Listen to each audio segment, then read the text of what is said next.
Hello, welcome to today's video. We are on page number 263 of the Keyboard Musicianship Book 1. This is now chapter 7 of this book.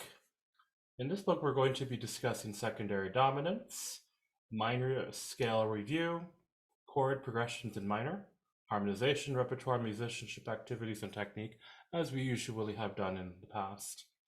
Okay, so we have here a new chapter, and we have one piece here at the beginning called That's Where My Money Goes. It's an American tune, and it says here that we are going to study the D7 chords in bars 2 and 6, etc. Let's go ahead and play through this piece and listen to what it sounds like. Then we'll discuss the analysis as it says in the instructions.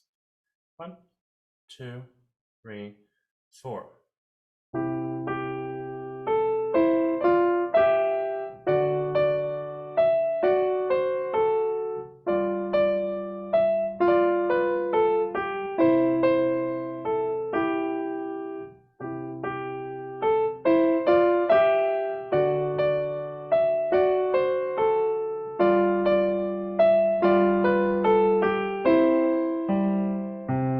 Old-timey kind of piano, as usual. So it says here in bars 2 and 6, so 2 is right here. So we have a D7 chord. Of course, it's spelled out this way. And as you can see, this is only 3 notes at the beginning. But eventually, we do hear the 7th there on the and of 3. So we have some moving notes there, some passing tones as well. And it says here, this chord is not in the key of C major, which this piece is in, but embellishes the next chord, which is the 5/7, or the dominant of C major, which is G, in this key. So in the key of C major, G7 will be the dominant. But we have a D7 chord. There is no F sharp in the key of C major. So why is that there? Well, it says that the D7 chord has a root a fourth below or a fifth above G7. So we have G7 here. 1, 2, 3. So it's 1, 2, 3, 4 there below G, or 1, 2, 3, 4, 5 above the G note. In this key, the D7 is termed the dominant of the dominant, or in other words, the 5/7 of 5 or 5/7 of 5/7. In music, let's go ahead and take a look at the whiteboard here.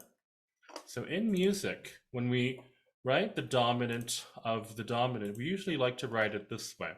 So we put the Roman numeral 5, of course. You get that like that. And then we put a slash, and then we put another dominant or another 5 Roman numeral. If it's a 7th chord, of course, we're going to put the 7 in the corner. When writing Roman numeral analysis, we put this, dominant of dominant. And that's going to be written below. Then, of course, if we're going to put chord symbols, we can simply just write in D7 like this. Now, if you were to do this, that would not be correct, because that would indicate that G is, well, the bass, and that's not a note in D7. So when writing dominant of dominant, it's simply going to be the Roman numerals. Now, one other thing we can do to indicate that it is of another key, we can do it this way. Let me go ahead and show you something. I suppose if you'd like, we can do it this way, if you really intend to say that it's the dominant of the dominant. You can do it this way, I suppose, but not really necessary. Okay, so let's go ahead back to our music, and we're going to talk now about secondary dominants. It says here, any triad may be preceded by its own dominant or secondary dominant. These chromatic chords add color and enrich the harmony. So it says here the most common secondary dominant is the dominant of the dominant, or the 5/7 of 5/7. It says here to study the scale degree triads and embellished by their respective dominants. And of course, dominants are built a fourth below each root of each triad. So that's referring to the bass notes, so 1, 4, 1, 4, going a fourth below, which is the fifth scale degree of C major. So we're talking about secondary dominants. Okay, so that's going to be the dominant of each scale degree, not necessarily of C major only. We're playing scale degree chords in the key of C major. And within the key of C major, we're playing the dominant of each scale degree that we play as a chord. So, of course, in C major, the dominant we know is G7. Scale degree number 2 is D minor, we know that. The dominant of D is A7. Next scale degree, E, we know the scale degree E, the mediant, is going to be a minor chord, which is E minor. The dominant of E, we know, is B7, and etc. We have F.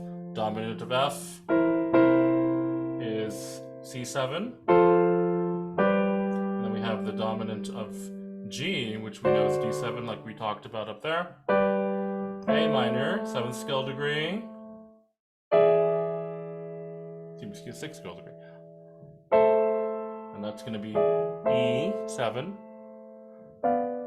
I suppose we could do B if we wanted to, but it's really not going to help because it's a diminished chord. All right, so let's go ahead now and talk about the bottom part, now that we've talked about secondary dominants of the scale degree of C major scale degrees, or the scale degree chords of C major. If you'd like, we can do that in other scale degrees, but we'll just keep it simple now for C major. All right, so now at the bottom of the page, we're talking about chord patterns. We have a new one, a progression. And this one here is 1, 4, 5, 7 of the 5/7. And then it goes back to the original 5/7, and then it's 1. So we have a secondary dominant there. All right, so let's go ahead and play what this is. In the key of C major, 1, 4, and then we have the dominant of G major, which is here. D7 is the dominant of G, and then we establish that by going to G7 and then playing it back in C major. Now, when playing progressions in like we did in the previous chapter, we did not do this with inversions, but this time we are going to try it in inversions. Now we start with the first inversion here. Gives us different voice leading possibilities. Of course, playing abbreviated versions of the dominant 7. And then second version.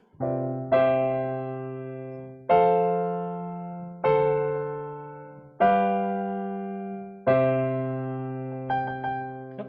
And so there you have it. That's in C major. That one we will want to become comfortable with, familiar with, and then once we're ready, we can start to transpose it to other keys. So let's go ahead and become comfortable with what dominants, secondary dominants are. The usual ones are just dominant of dominant. So if we have, once again, C major, the dominant of C major is G, but the dominant of G is D. And if we could actually keep going from there, the dominant of D would be A, the dominant of A would be E, etc. And that's out. So let's make sure that we're comfortable with this progression down here, and that we know what it's all about, and that we can be able to, when we're ready, transpose it to other keys. Thanks, and we will see you next lesson.